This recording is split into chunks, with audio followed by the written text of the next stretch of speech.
How do you get 10,000 people to take a step to the left? What's behind the relentless mindset of a world champion? Why do teams of exceptional talent fail? How do you manage the pressure to perform? These are just some of the curious questions we will attempt to answer as we bring you world leaders, curious minds, exceptional talent, successful CEOs, and incredible human beings who know how to inspire great leaders and are inspiring great leaders themselves. I am Craig Johns, high performance leadership expert, international speaker, and CEO of Speakers Institute Corporate and World Sport Coach. This is the Inspiring Great Leaders podcast, where the ordinary don't belong. Welcome to the Inspiring Great Leaders podcast. Today we have not one, not two, but three guests who are masters at unlocking human potential and catalyzing change. Our first guest is the former co-CEO of Singularity U Australia, advisor with Wavia, and the CEO of Utopia X. She is a sought-after speaker, facilitator, and program designer who has disrupted current mindsets with her moonshot thinking, creating highly customized programs for clients like Deloitte, IAG, and Entrepreneurs Organization. Let's welcome Christina Gerakiteys. Hello, Craig. Hey, Sam. Hi, Nick. Hey. Hello. So looking forward to this conversation. Good fun. Good people here. Joining Christina is a strategic communications expert, speechwriter, and presenter who is passionate about helping people discover and craft their story. With his exceptional ability to design strategic communications for companies like ANZ and Navia, and has written TED, South by Southwest, and Vivid Talks for individuals, taught presentation and pitching skills to companies like IAG as well, and IBM.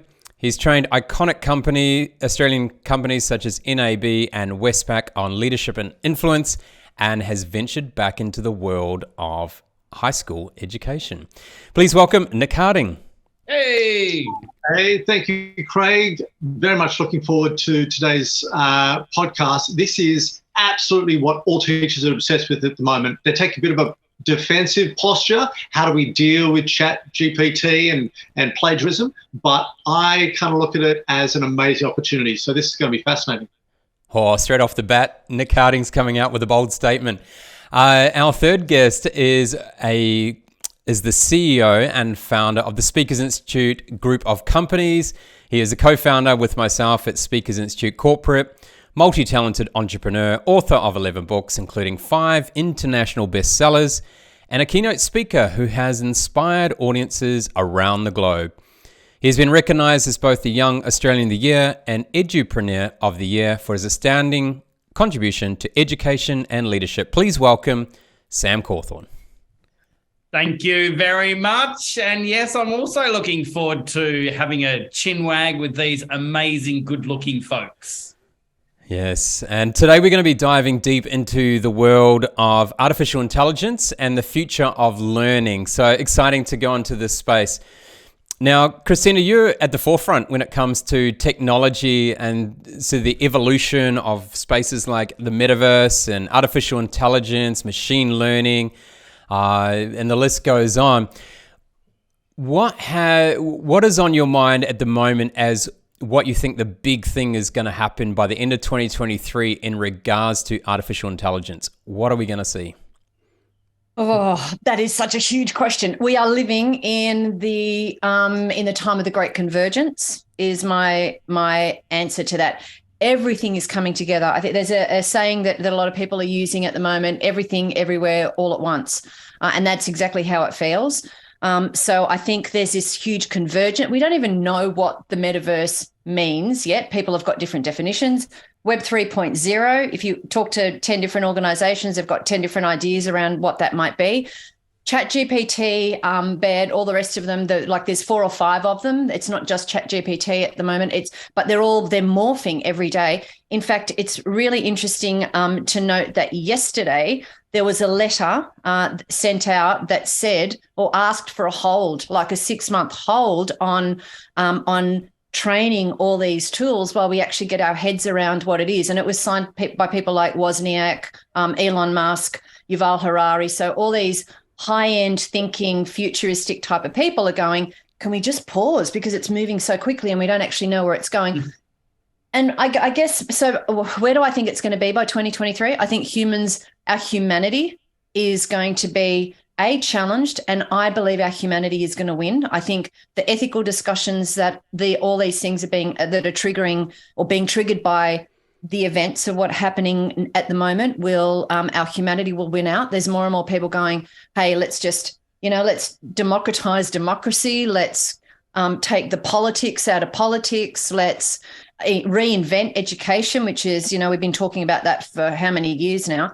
So I think as long as we keep that agility and adaptability, I don't really know where 2023 is going to end. I mean, who would have thought that, 6 months ago, you never would have imagined that ChatGPT would be in the headlines as much as it is now.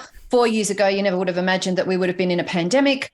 So I tend to go, we need to be adaptable. Our future is adaptable. It always has been. It's just adapting at a faster rate at the moment. So probably maybe not the definitive answer that some people are seeking, but the definitive stance in that is that we need to keep changing. It's not something new. We've been changing forever. People go, oh, we don't adapt well, we don't change. Well, we've been changing forever. Like have a look at, 10 years ago, what you were wearing, what you were thinking, how you were walking around, all that kind of stuff. You're doing it completely different now. We're traveling differently, all that kind of thing. So we change and adapt every single day, but we just don't realize how fast we're doing it. And before I stop talking and let someone else have a go, I also believe that as the technology is rising exponentially, as change is happening faster and faster, there's also an exponential rise in mindfulness, meditation, breathing, being aware, slowing down. So all these things are happening so that we can, in fact, live in each moment so that we can deal with the exponential change and the rate of adaptability that we're being asked to have at the moment. And that's a wrap for today's podcast. No, some great insights there. And I'm going to go to Nick in a second here, but it's interesting. I believe the first artificial intelligence program was written 70 years ago. So it's been around a long time, 60, 70 years ago. So it's taken a long time to really get to the forefront. But talking about the evolution of education, I think the first personal laptop was 1984.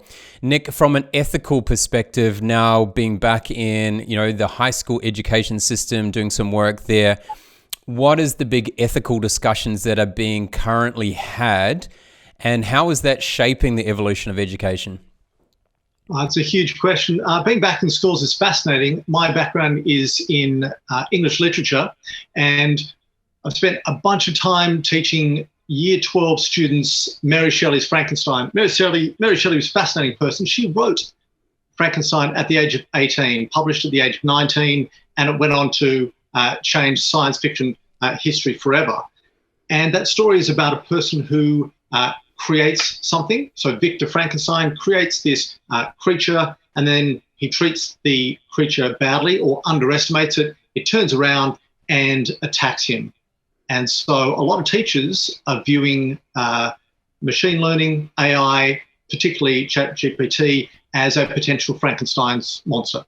It's something that's been generated, and it may very much turn around and smash us. So hopefully it doesn't turn out to be a Skynet, Terminator 2 type of scenario, but there is that vibe in the air, which is we don't know how powerful this thing is, how's it going to have an impact on us?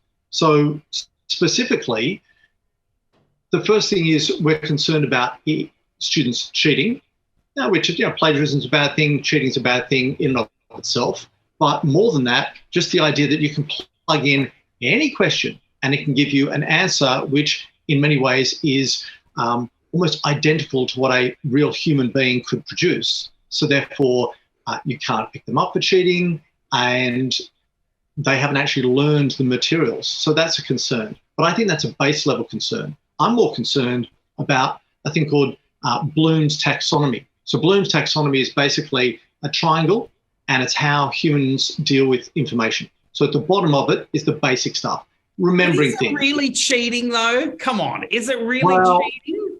Well, the way I view it is bring it on. Like if a kid puts something into Chat GPT and it spits it out, firstly, I'm like 99% sure I can tell. And secondly, it's a great research tool because they can put in their question, get 4 different answers, get them, and then start to kind of review them and evaluate them and choose the best one. But kids are kids. They won't do that. They'll just plug it in, get it out, chuck it in. I agree. Yeah, look, the interesting thing that I've noticed with education in general, though, is the moment that they don't quite understand it, they ban it. And I'm not sure if that's the right reaction to these type of, innovations and things that are going on in the world.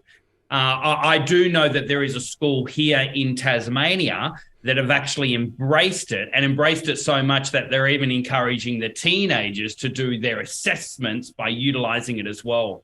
But that is a very, very rare case. It took about 3 months for the very first school to ban Chat GPT after it was released.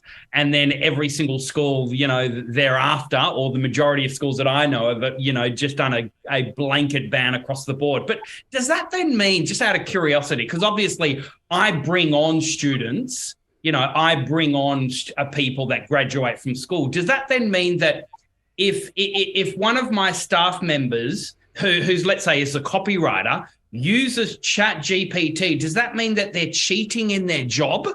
No chance. I'm encouraging them to use it. But their job, we're educating them the wrong way. But their job is to get the job done. It's all about results. So you say, write a blog that talks about Speakers Institute. They farm it out. They write the blog. Everyone's happy. Yep. That's not school's job. School's job is to help the kid learn how to write the blog. And if they don't have that writing skill, that could be a problem. I disagree. They have to learn how to use technology to get the job done. I disagree. Correct. Because ultimately, technology will disrupt every single area. So the job of the teacher is to ensure that that student knows how to create, innovate, think differently to get any job done. It's not about doing the job themselves. I disagree. And can I just add something? So for me, when I first heard, there were news articles and professors were saying, hey, every plagiarism and testing and assessments and essay. And I'm going, why are people still writing essays in 2023 as part of that? Shouldn't everything be project-based learning? And I'd just add one more word, Sam, to what you said, and that's curiosity. And if they don't know the right questions to ask, ChatGPT is not going to help them. And it's like saying when they get out into the workforce, they're not going to use ChatGPT, which is a lot of, or its equivalent, which they may or may not do. Like, I don't know.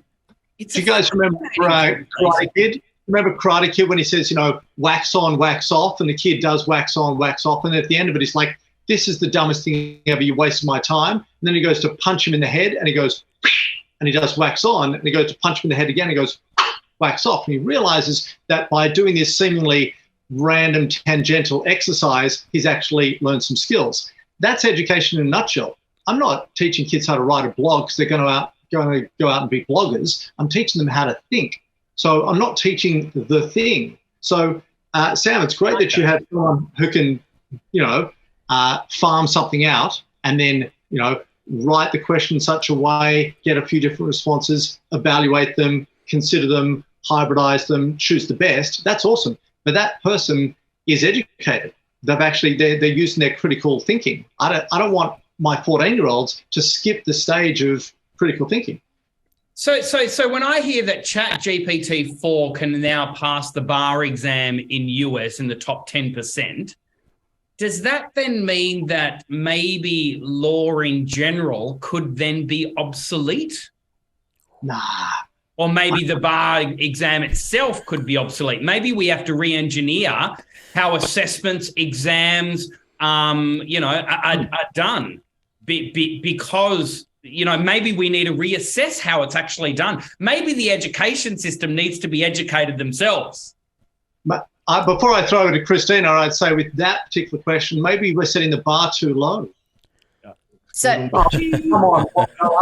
I heard- Order in the court. Order in the court. I heard a quote that may actually be very useful here around ChatGPT, and I can't remember where I heard it because I've been listening to so much stuff, which is a very educated word. Stuff. It's a very creative word. But the quote was, ChatGPT and the like will make productive people more productive and lazy people more lazy. And that, I think we're all kind of agreeing with that. And with that, yeah, it's a great quote. I will go back and find out where I read it or who I heard it from. But Sam, you hit the nail on the head, because education has been trying to reinvent itself for so long. And all we do is keep adding all these layers on it. And the people that are leaving the teaching profession, you know, Nick, all credit to you for going back into it. And my favorite teacher was my English teacher for exactly the reason that you just said. It's that there's nothing like that literature in the English for me that opened curiosity, right? And so you're spot on when you're saying that's what you're teaching people to do. Unfortunately, I have them at university, and this is what really did my head in, and that's why I can't get over the arguments that are happening at the moment around things like ChatGPT. But it was like, so we were teaching entrepreneurship, and I had no say into what the assignment was. And the assignment was write an essay. And not only was the assignment stayed the same for 4 years. And this is on an entrepreneurship course. And I had to quit. Like, I just went, I can't read one more. Like, there's just such a disparate gap. There's this huge gap between what they're learning at universities. Not all universities, some have got amazing programs, and what happens, as Sam indicated, when they get out into the workforce. And it's not like a workforce is going to go, hey, come and work for one of our big organizations, but don't use your computer. Don't use anything that's going to make life easier. So I think there's that whole integration, just like we integrated laptops and the internet. And look, let's face it, ChatGPT right now is just a search engine. So if you put something into ChatGPT, you actually have to go around and research it to make sure that what you're getting is the truth and it's factual. And then you have to make it sound a bit better than what ChatGPT spits out. Like, I've used it to update my bio. Clearly not the one that you read out just before, Craig. But, you know, and I went, oh, I really like those words. And those words I don't like. And this sounds like me, but that doesn't sound like me. So, you know, it's a tool, and it's going to make productive people more productive and lazy people more lazy. Yeah, well, what I was saying about the Bloom's taxonomy is, once you go from kind of the base, which is just remembering, comprehension, then you go up to like analysis. When you get all the way up to the top, you're talking evaluation and creativity. And so that's the human pointy end of the pyramid, which is ChatGPT and machine learning and other technologies can come in and they can data scrape the wealth of human experience, at least the stuff that's on the internet, and not everything's on the internet. They can data scrape that, summarize it, harmonize it, and that's great. But can they apply it? Can they evaluate it? Can they make what you just said, Dan, which is a really sophisticated evaluation of, does that sound like me? Does that sound authentic? Sure, it might be accurate, but does it sound as though that chimes with all the other stuff I've put out there in my bio? And so that ability to have critical thinking, that's the type of stuff that we need to be teaching. We need to be teaching critical thinking, not necessarily some of the older things we're teaching. It's quite interesting, you know, we talk about questions here, and, you know, the old saying, an answer's only as good as a question. Now, that's a very appropriate for ChatGPT right now, because it's quite linear in the way it answers. You put in the question, you give it the parameter, it'll give you an answer. Now, if I ask the same question with the same parameters to a human being, they will then humanize it in a way to make sense of it, or bring more context to it. So I'll give you an example. Like, I had a colleague of mine put in Craig Johns, elite triathlete, speaker, in, and wanted to get a bio and 5 tips. Now, it came back with born in Australia in 1984, which makes me younger, which I'm quite happy about. And apparently I'm born in Australia now. But then the 5 quotes it gave me, he was like, oh, how good are the quotes? Are they your quotes? And I went, no, not a chance. But I said maybe they could be 50% right. So that contextualizing from a human point of view is still important, because it is quite literal versus more of a lateral thinking that, you know, Nick, you're talking about there, the importance of that. So Sam, I'm quite curious for you. How do you think workplace learning will change as a result of artificial intelligence? Yeah, look, it's interesting, right? And I'll answer. I'll frame it in this way, but I also go back to what we were talking about earlier on. So listen to this. If I said to my teenage kid, "Hey, look, it's all about what you ask ChatGPT in order for you to get the answer," do you know what they would then do? They would then go to ChatGPT and say, "What would be the questions that I would need to ask so I can?" They would. So for me, it still would make people lazy. Maybe you don't have to come up with the questions. Maybe they can actually come up with the questions for you, so you can then ask it back, so you can then get the answer that you want. The simplicity of making things easier using AI, I think, is going to be nothing short of extraordinary. So in general, and then now going back to your question. The moment that ChatGPT came out, GPT came out, as well as also other AI softwares are out there, such as image creation, video creation, etc. So I got a full-time graphic designer, I got a full-time video editor, I got a full-time, copywriter, I got a full-time, a web developer, etc. Now, in every single one of these spaces in the last 3 months have been completely totally disrupted. So you know what I've then said to all of my team? I said, I want a minimum of 100% more productivity than what you were giving me. To all of them. And I said, this is a non-negotiable, which then means you must use AI in order for the mundane tasks or the non-creative tasks in order for you to smash out more work. And every single one of them, through that pressure and that encouragement of them, they're all of them are now using AI, which is awesome. I'm also encouraging my students that are building their profile, writing blogs, getting videos out, etc., in social media, images, etc. I'm encouraging them all. This is how you use AI. This is how you can build your profile better using AI. This is how you can fill up a room using AI. This is how you can get more sales, do marketing better, all using AI. So the bottom line is, if education are not embracing how young people can use AI in the up-and-coming jobs that are coming through, they are doing the market a disservice, period. Yeah, I'd agree with that. But I'd also add, I'd also add that, so I'm launching a book, 20th of April. If this goes out before then, everybody's welcome. If it goes out after that, please have a look at the book, Celebrating Success One Failure at a Time. I wasn't going to do that, but I just did. And I had the option to actually put the whole script through ChatGPT, and I chose not to. And I chose not to because I didn't want to have to go back and edit it for the 50th time and go, does this now sound like me? Because I wanted it to have that authentic voice. If there's a grammar error in there, it'll really upset me because we've checked it for grammar 50,000 times already. But I chose not to do it. So I think I think you don't know what you don't know. So very much aligned with what you just said, Sam. You don't know what you don't know. And if you don't know how to use it, then you cannot enhance any opportunity with it. But just because there's another saying that says, just because we can, should we?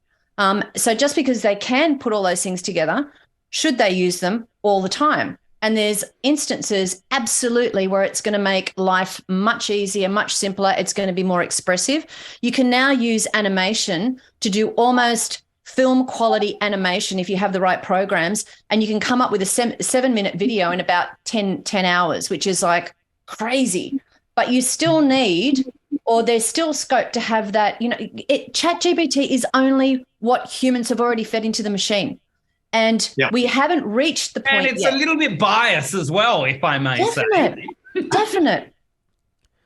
Yeah, very, very much leaning to one particular side of politics. I mean, just back to what Sam said about the AI being able to pass the bar exam, that's great and all for law, but there's that wonderful expression, there's a difference between the letter of the law and the spirit of the law. So it's humans with their humane ability to discern that can tell the difference. So if I'm in a small country town and I'm sitting at a red light and it's 2 o'clock in the morning and there's no other cars for 20 kilometers and I'm waiting for the light to go green, and I sit there for 20 minutes and then I think, you know what, I'm just going to go, there's no one around, and I drive through it, And then a cop pulls up and they say, okay, well, you can't do that. It's illegal. I'm like, yeah, you're right. But it's not as though there was a safety issue. And we might get into a dialogue discussion about the fact that, okay, technically, probably ill-advised, but I didn't put anyone's life in danger. It wasn't really a safety issue. And so there's a difference between the letter of the law and the spirit of the law. And so computers can work things out, but it's garbage in, garbage out. They're just zeros and ones. And as much as I love them, I live half my life online, there's the humane ability to lean in and to say, yeah, I know what the law says, or I know what the program says, but in this case, we're going to feel the spirit of the thing. We're going to go perhaps transcend the law or the algorithm. So we've got to be keeping that in mind. For you, Nick, working in schools, how has the role, like say AI, how is that shifting the role of teachers, and in regards to the way that they work with students in a school situation? At the moment, as Sam said, we're a little bit like Luddites, those people from like the 18th century who, when new technology came along, freaked out and said, burn it all. And we are taking a defensive posture, which is this will be used for cheating and being lazy and not learning the skills that you need to learn. It's going to morph into us starting to leverage it and use it. Because if they can use it to create an essay, can't we use it to create a lesson plan? So it's going to be used.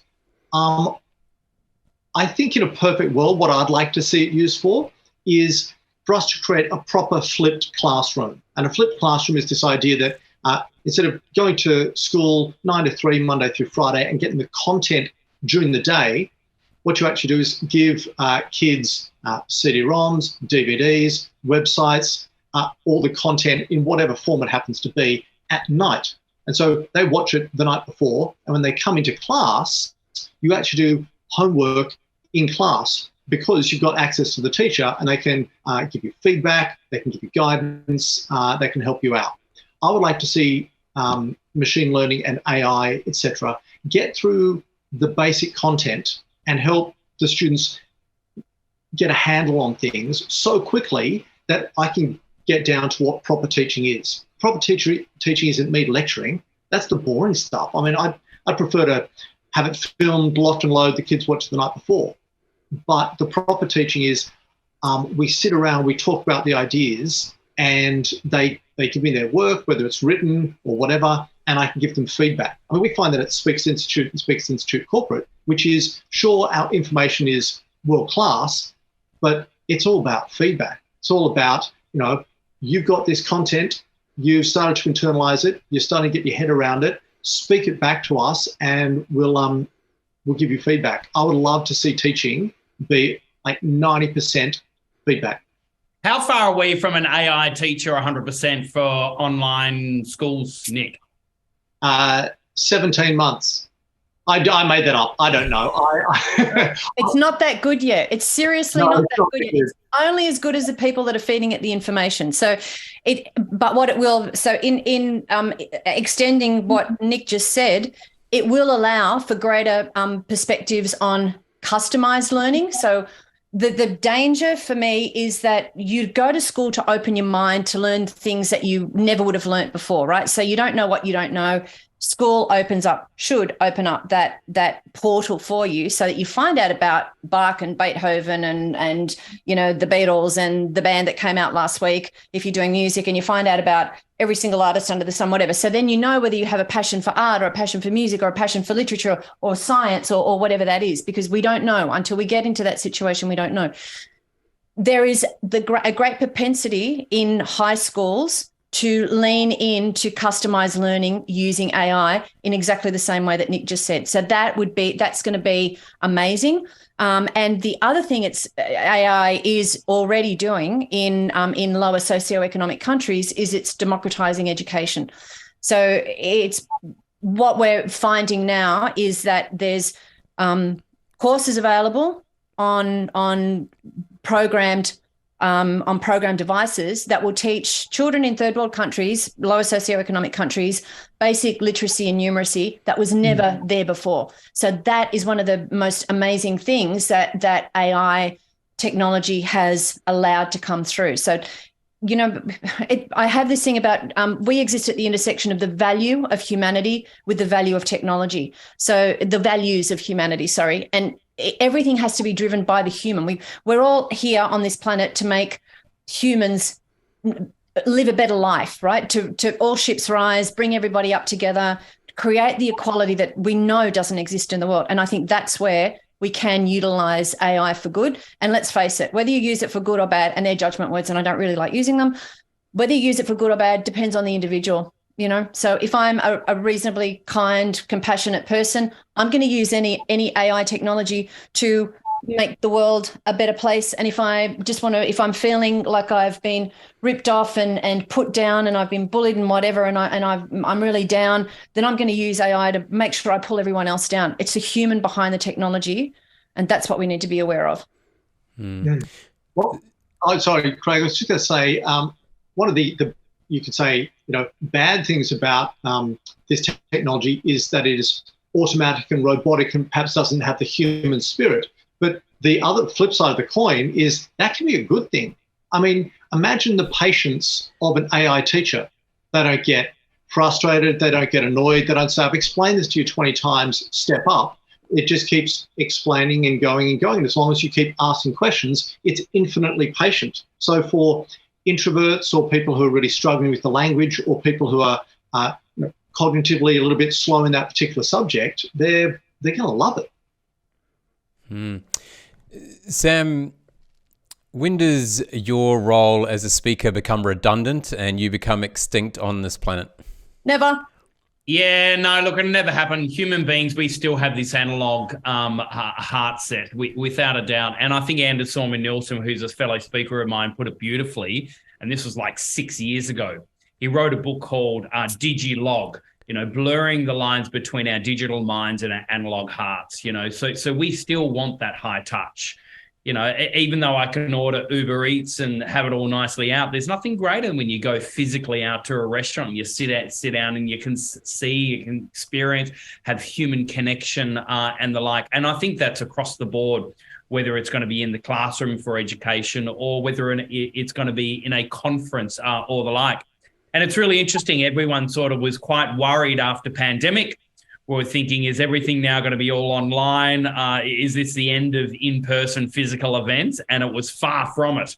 Even this year now in 2023, there's been an unprecedented amount of in-person events. Though the interesting thing is there's a lot of it now hybrid. Recently I did an event for a Fortune 100 company, and normally they would have people from 5 or 6 countries all fly into one location. Instead, they still have it physically, but also in these 5 or 6 different countries. So you might have had a speaker in one country, another speaker in another country, another speaker in another country, and so on and so forth. And so then they sort of, it was very hybrid. Some of it live was in one country, some of it online and live was in another, etc. So they still required that as well. So I think there's still some cost-saving measures for conferences, events, summits, and the like, for you to make it more hybrid. But certainly we want that high touch as human beings. There's this analog side of humans where we want to physically handshake someone rather than saying hello on a computer screen. We've discussed a lot so far about more of the ChatGPT and even artificial intelligence. If we look a bit broader, Christina, what are some of the other technologies that you're seeing that are shaping the workforce, maybe the way that we need to learn about our roles in the workforce or the way we do things? What do you see happening in that space? Adaptability is a word I used before. One of my colleagues at Singularity says that Dr. Vivian Ming said the only skill we're going to need is to be a creative, adaptive problem explorer. So she didn't even say problem solver. She said problem explorer. And I find, so soft skills on the rise, which very much backs up what Sam just said about that humanity, that analog part of us. And something else that's come to light recently as well, we did some work with a commercial development organization. So they lease out places to clients who then have clients come in. And I bumped into, quite accidentally, one of their young interns. And I said to her, this is not long after everybody had started returning to work. I said, how are you finding, do you want to come back to work 5 days a week? What's it? She said, oh my God, I just want to be here all the time because I'm not learning. I'm not talking to anybody. I don't know if I'm doing the right thing. I don't know if I'm doing the right job. I really want that mentoring.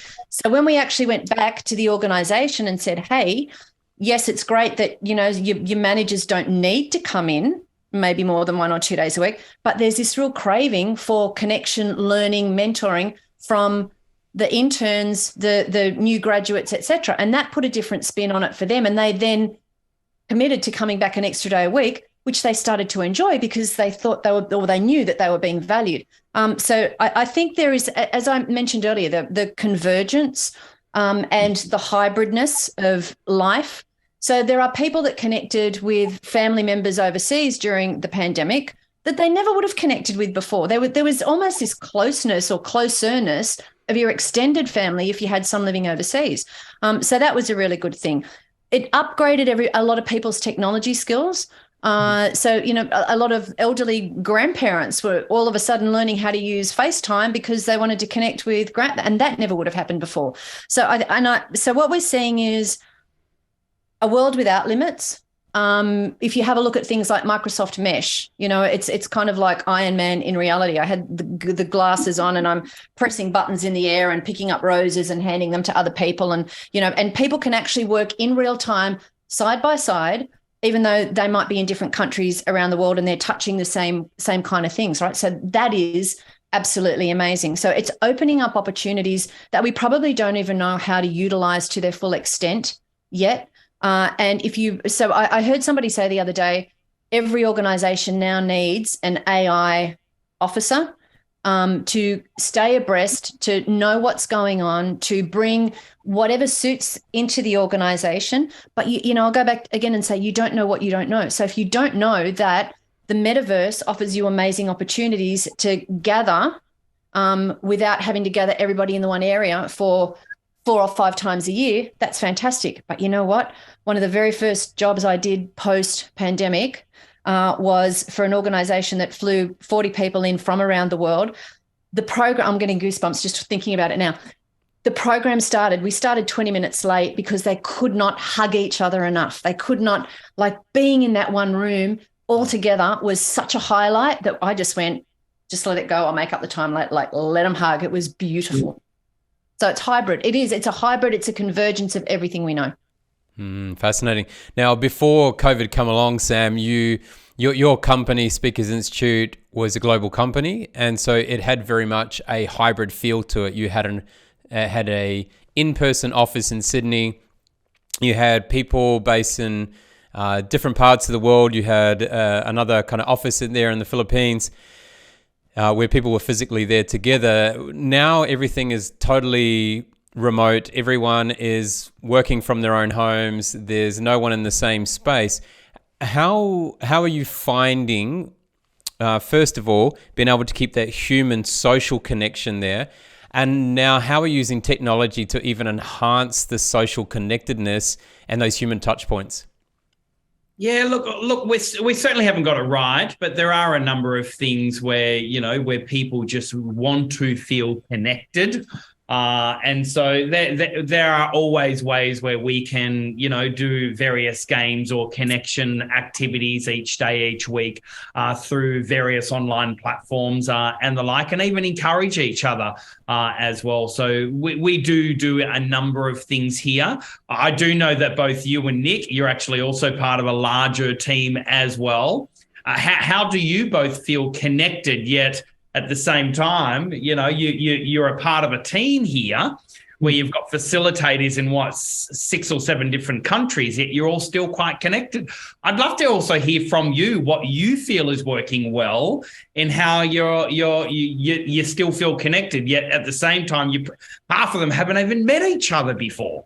Is that right, Nick? You're a part of a large team. How do you feel connected? The first answer is beer.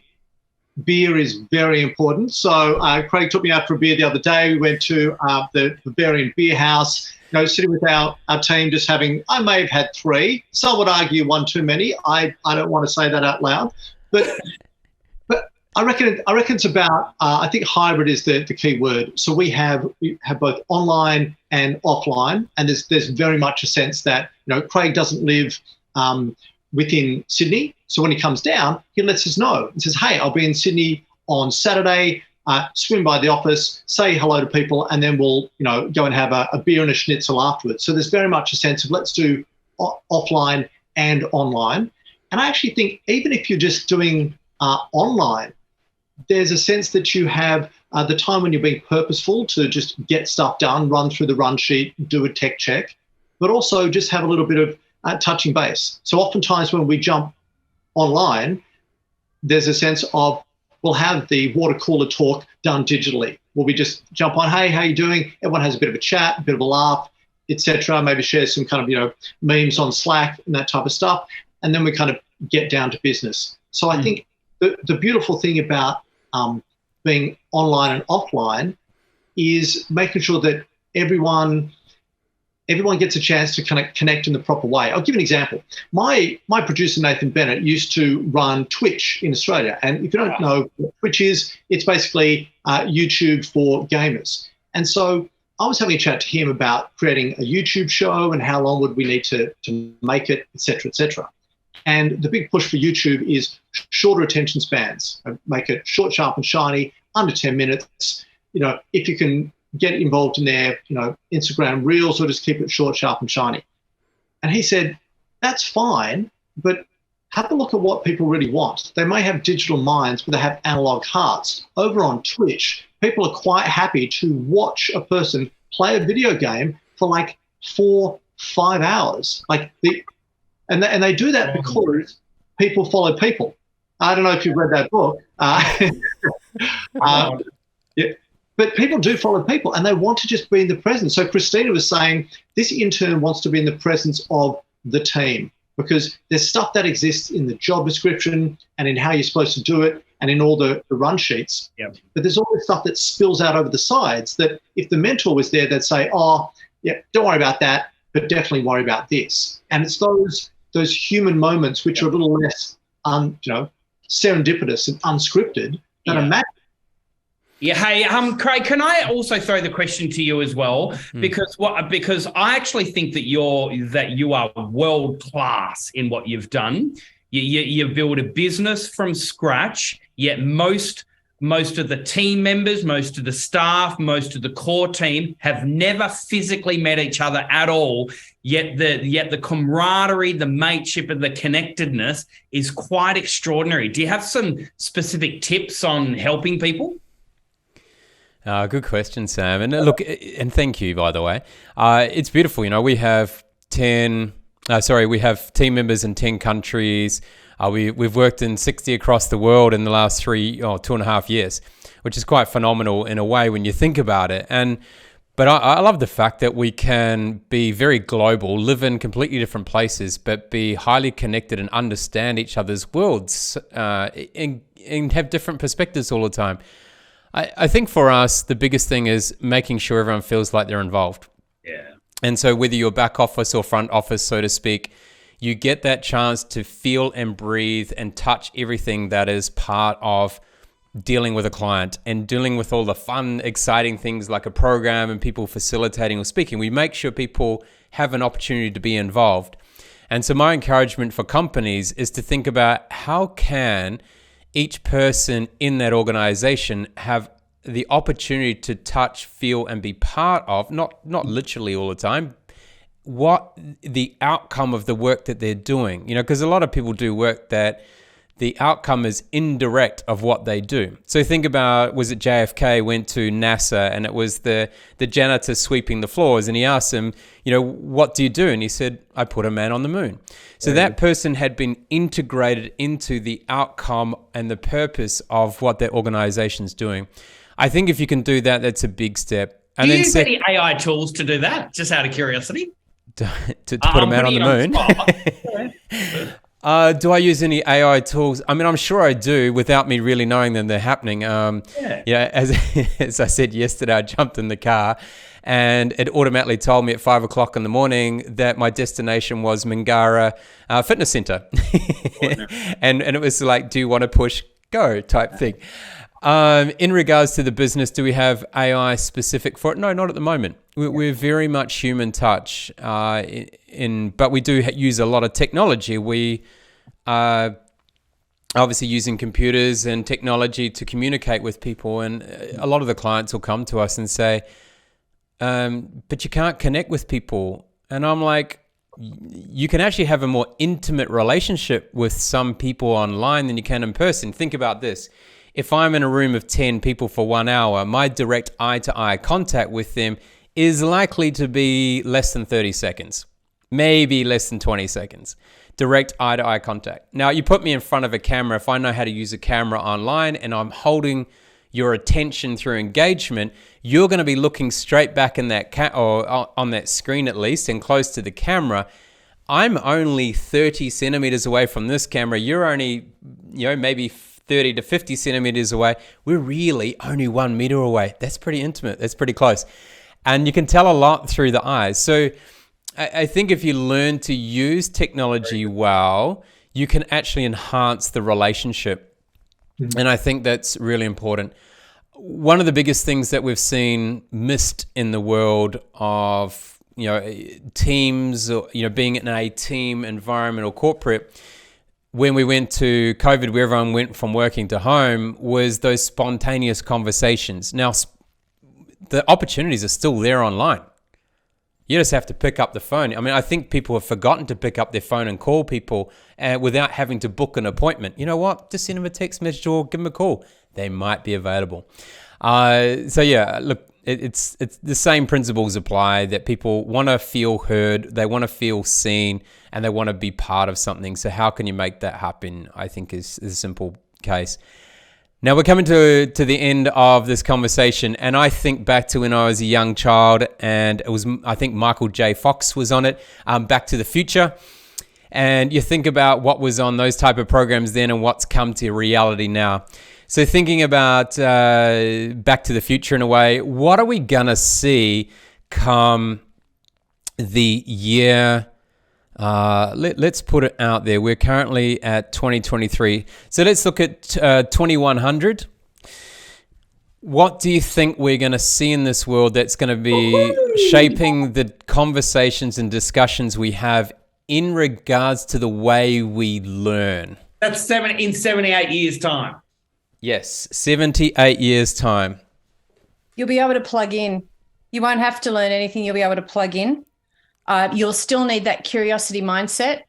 In my world, what that will do is it will allow greater time for connectedness with spirit, with my essence, because that's something that we haven't spoken about. And quantum computing is going to just blow the lid on what that spiritual essence, that vibrational energy particle of us is, because we are simply, science has proven that everything is vibrating energy. And we will be able to delve closer into that for me, there will be this convergence of tribal days and the in 78 years time.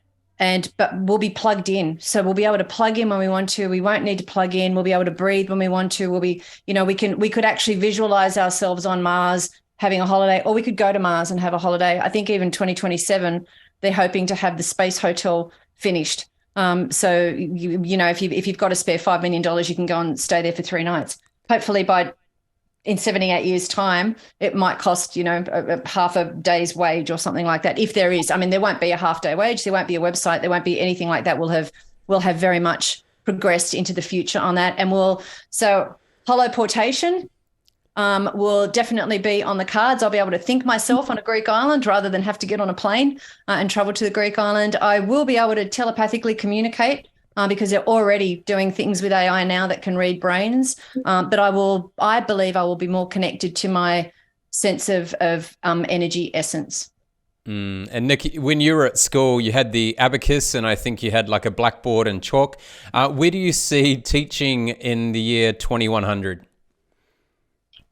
Oh, two answers. Number one, I have no idea, and that doesn't fill me with dread. That fills me with a sense of kind of like curious hope. And two, I think it's going to keep refining and refining until it gets to the absolute essence of what this thing is all about. So when you're writing on the blackboard, there's too much time wasted in how long it takes a human being to write and rub stuff off. And then you move to a whiteboard, it's a little bit faster and more efficient and effective, but you still have the same problem. Then you move to a digital whiteboard, and we're starting to speed it up. So the speeding up doesn't just mean you get through more work, or you're, leveraging the best technology that's cutting edge. What it means is you get to the essence of it, which is let's lay the foundation of the stuff we need to know, and then further refine what is it that we need to know.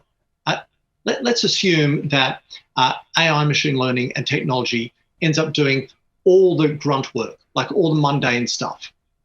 It's not as though people become redundant. That's when we start to do the higher order things that we perhaps viewed as decadent or perhaps indulgent, like ballet and opera and those things that the Red Bull racing team do, mountaineering. Why do you go mountaineering? Oh, I climb a mountain because it's there. Like if we're freed up from doing the hard yakka of just subsistence farming and having to work the 9 to 5, if technology can do that for us, we don't become redundant. We get freed up to do whatever we think is truly human and humane and worth our time. I would like to think, like Christina, that means leaning more into our spiritual side, because that is the true essence of what it's all about. But to be honest, we shall see. And Sam, will you still be teaching in 2100? Yeah, look, without a doubt. So I think there's a basement and balcony to it. Okay, so let's have a look at the basement first. The basement is, I think the pandemic will be human beings with zero human touch. And that'll be a pandemic. And we're already starting to see it now in certain CBD areas throughout Asia, where people are completely locked into gaming for weeks and months on end, and that there's no human touch. I think that'll get worse, and we'll see a real dark side of humanity come through, and that'll be a shame. So there will be a lot more clinics and mental health clinics to really help them, and that will be a pandemic. Let's look at the balcony. Balcony is the smart, the clever ones. They'll actually get their digital twins to earn money for them, through Meta. And so then they will be chasing moments of joy and fulfillment and happiness. They would be living more of a lifestyle of connectedness and relationships, and again chasing that joy and fulfillment wherever that might be. So that's how I see it in a nutshell. Excellent. And look, Christina, Nick, and Sam, what a pleasure having you on today. Normally we do dive into some great questions, but with time, and I'm sure we would go for another half an hour if we dove into those last three questions. So it's been an absolute pleasure speaking with all of you today. We will chuck into the show notes some links on ways that people can connect with you. And thank you so much for sharing insights about how our future is going to look in the world of learning in 2100. Thank you all. Thank you. Thank you. It's time for you to join the Inspiring Great Leaders movement by visiting craigjohns.com.au. Share this podcast on LinkedIn and be sure to hashtag Inspiring Great Leaders. We would love it if you could leave a review on Apple Podcasts or Spotify. Drop us a line with your feedback and questions and connect with us on the Craig Johns LinkedIn, Facebook, and Instagram pages. Be sure to check out the next Inspiring Great Leaders podcast, where the ordinary don't belong.